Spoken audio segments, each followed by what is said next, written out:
એક તરફ bullet train દોડાવવાની તૈયારી શરૂ થઈ છે ત્યારે બીજી તરફ આણંદના બોરસદના રેલવે સ્ટેશનની પસાર થતી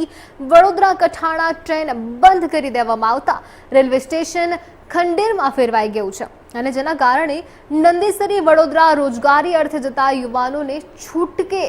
ખાનગી વાહનોમાં જીવનના જોખમે મુસાફરી કરવી પડે છે અને જેથી આ ખંડેર રેલવે સ્ટેશનનું સમારકામ કરી વડોદરા કઠાણા વડોદરા ટ્રેનની ફરી ચાલુ કરવાની માંગ ઉઠી છે ત્યારે બોરસદમાં આઝાદી પૂર્વે રેલવે સ્ટેશન કે જ્યાં દાયકાઓથી વડોદરા કઠાણા વડોદરા ટ્રેન દિવસમાં 2 વાર દોડતી હતી,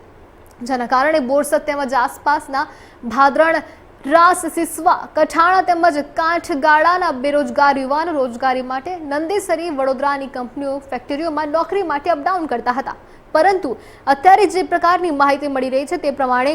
કોરોના કાળમાં વડોદરા કઠાણા વડોદરા ટ્રેન બંધ કરી દેવાયા બાદ આજ દિન સુધી ટ્રેન ચાલુ કરવામાં નથી આવી।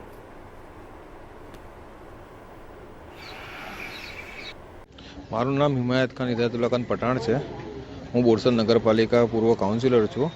જી આ બોરસદ શહેરનું જે રેલવે સ્ટેશન હતું એ ખંડેર બની ગયું છે, ટ્રેન જતી હતી વડોદરા કઠાણા બંધ કરી દેવામાં આવી છે, શું કહેશો? બોરસદથી જે વડોદરા કઠાણાથી જે બરોડા ટ્રેન જતી હતી જે કોરોના કાળમાં બંધ કરવામાં આવેલી છે તેના અંદર જે બેરોજગારો હતા, જે રોજગારી માટે વડોદરા જતા હતા,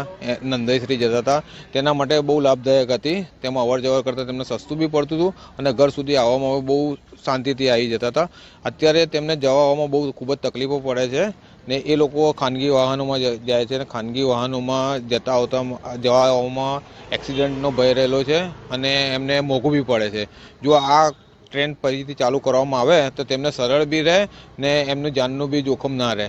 એટલે એક ચાલુ કરવામાં આવે એ અમારી અપીલ છે। મારું નામ સરફરાજ મલિક, બોરસદ રહું છું। જે બોરસદ રેલવે સ્ટેશનથી જે ટ્રેન પસાર થતી હતી 2 વર્ષથી બંધ કરી દેવામાં આવી છે અને અત્યારે સ્ટેશન જે છે ખંડેર ફેરવાઈ ગયું છે, શું કહેશો? આ આઝાદી પહેલનું રેલવે સ્ટેશન જેની સ્થાપના થઈ છે ને અહીંથી જે ટ્રેનો જાય છે કઠાણાથી જે વડોદરા, એમાં વચ્ચે રણોલી આવે છે વગેરે વગેરે, એમાં અહીંથી જે આજુબાજુ 10 થી 12 ગામડાને જોડતી આ રેલવે સેવા હતી,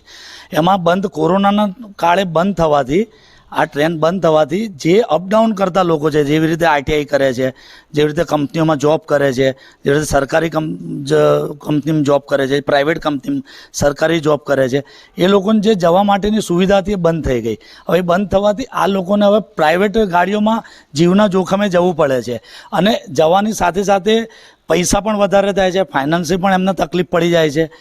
અને આ ટ્રેન જો જલ્દીથી ચાલુ થાય તો કેટલા લોકોને આનો લાભ મળે, કેટલા ગરીબોને બી આનો લાભ મળે, નોકરિયાતને બી લાભ મળી શકે એવું છે। જેથી અને આ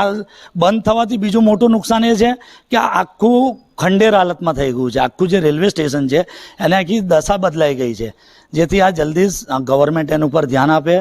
અને આની સુવિધા, આને જે પણ એની મરમ્મત કરવાની હોય એ કરે અને એને ટ્રેન ચાલુ કરવામાં આવે તો આ આજુબાજુ 10 થી 12 ગામડાને લાભ મળે જનતાને।